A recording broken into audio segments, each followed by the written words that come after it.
प्रतिष्ठा तो होनी चाहिए, लेकिन राम जी सेकुलर तो नहीं थे। क्या वेदादि शास्त्र सम्मत धर्म के पालन करने वाले थे, भगवान के अवतार होने पर भी। तो शास्त्रीय विधा जो है प्रतिष्ठा की, पूजा की, उसका विलोप ना हो, उसकी पूर्ण रक्षा होनी चाहिए। प्रधानमंत्री आदि जो होते हैं उनका दायित्व होता है कि जो शास्त्र सम्मत विधा है धार्मिक आध्यात्मिक क्षेत्र में, उसमें जो विधि निषेध हैं उनका पालन करवाने का उनका दायित्व होता है। कोई मर्यादा का उल्लंघन करना या करवाना उनका दायित्व नहीं होता, इससे तो उनका अपकर्ष ही होता है। तो महाराज जी ये जो हो रहा है तो आप इसको मान रहे हैं मर्यादा का उल्लंघन वहाँ हो रहा है, जो शास्त्रीय विधि जो है उसका पालन नहीं हो रहा है? ऐसा है कि पंडित लोग तो विधि विधान से अपना मंत्र आदि पढ़ेंगे ही, लेकिन मूर्ति के स्पर्श की कोई मर्यादा होती है, मुहूर्त का भी कोई शास्त्र सम्मत स्वरूप होता है।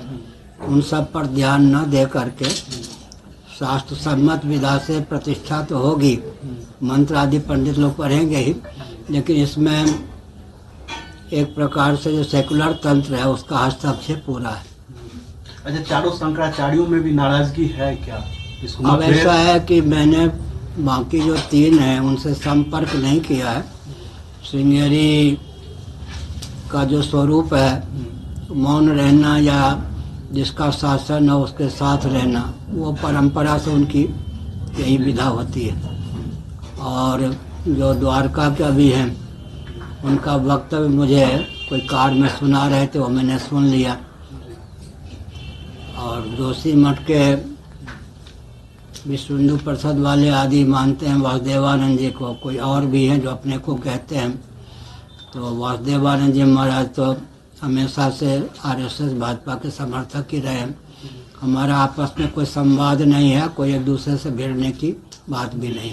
हमको जो कहना होता है हम कहते हैं, शास्त्र सम्मत विधा से कहते हैं, देश काल परिस्थिति का ध्यान रखते हुए कहते हैं। हमारी हर बात दर्शन विज्ञान व्यवहार में सामंजस्य साध करके है, किसी को नीचा दिखाने के लिए मैं कभी बोलता नहीं।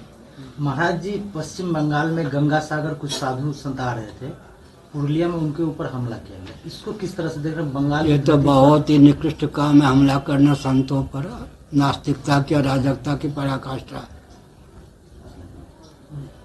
संतों के प्रति आस्थान्वित होने चाहिए। राष्ट्र की रक्षा तो संतों के द्वारा होती है, विशेष करके जिनको हम चिमटा बजाने वाले संत कहते हैं। वन में रहते हैं तो वन सुरक्षित रहता है। गाँव में पढ़े लिखे भले ही कम हो, भजन करते थे, चिमटा रखते थे, उनसे गांव की सुरक्षा होती थी। जब से सब शहर की ओर भगे, वन भी विकृत हो गया, वनवासी भी धर्मच्युत हो गए, गांव वाले भी धर्मच्युत हो गए। संत लोग जो हैं इतने फक्कर होते हैं, गांव में रहते हैं, वन में रहते हैं, उन्हीं के द्वारा तो अस्तित्व आदर्श की रक्षा होती थी।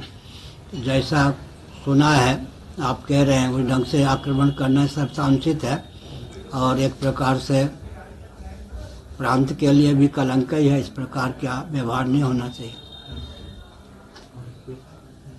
महाराज जी, बंगाल के मुख्यमंत्री ममता बनर्जी ने भी, उन्होंने भी आमंत्रण को वहां पर ठुकरा दिया है जाने से। उनका कहना है ये लोकसभा चुनाव से पहले भाजपा प्रचार करने की कोशिश कर रही है। ऐसा है कि राजनेता क्या कहते हैं क्या करते हैं उससे हमारा ध्यान नहीं है।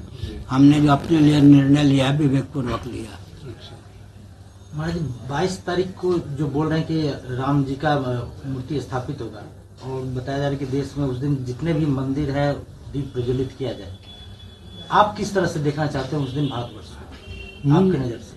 और रोजे दीपावली मने तो मुझे क्या है, हिंदुओं के यहाँ तो विशेषता है, संचय और शोक को हिंदू अधिक समय नहीं पाल सकता। आज यह पर्व, यह त्योहार क्या 2 महीने का, संचय को द्रव्यादि और शोक को अधिक समय हिंदू नहीं पाल सकता।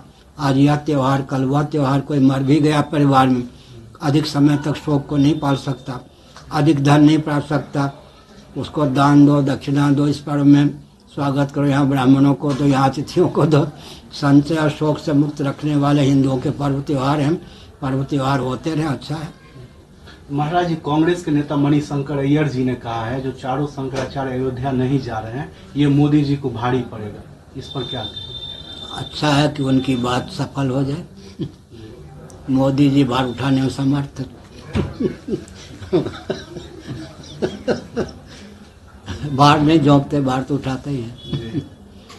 महाराज एक चीज और है, हिंदू राष्ट्र को लेकर आप लंबे समय से अभियान चला रहे हैं, 2.5 वर्षों से। हाँ, लगातार। तो ये आखिर सपना कब साकार होगा? हमारा स्वप्न नहीं होता है, समझ गए जी। एक बार कोई हिंदू राष्ट्र की बात हम कर रहे थे, भारत अखंडता की, इंदौर है गीता भवन, वहाँ कोई अवकाश प्राप्त पदाधिकारी थे, कार्यालय में बैठे हुए, अपने को वीआईपी मानते थे, प्रवचन में नहीं आते थे, कार्यालय में बैठ के सुनते थे। उन्होंने कहा कि शंकराचार्य हिंदू राष्ट्र भारत अखंडता की बात करें, दिवा स्वप्न है। एक प्रसिद्ध है कि दिन में जो स्वप्न होता है वो सार्थक नहीं होता। तो हम तो को किसी ने आके कहा कि वो कह रहे हैं कि आपका जो कहना दिवा स्वप्न है। तो हमने प्रवचन में कहा कि श्रृंगेरी तो सुना होगा ना, एक कांची के पहले थे,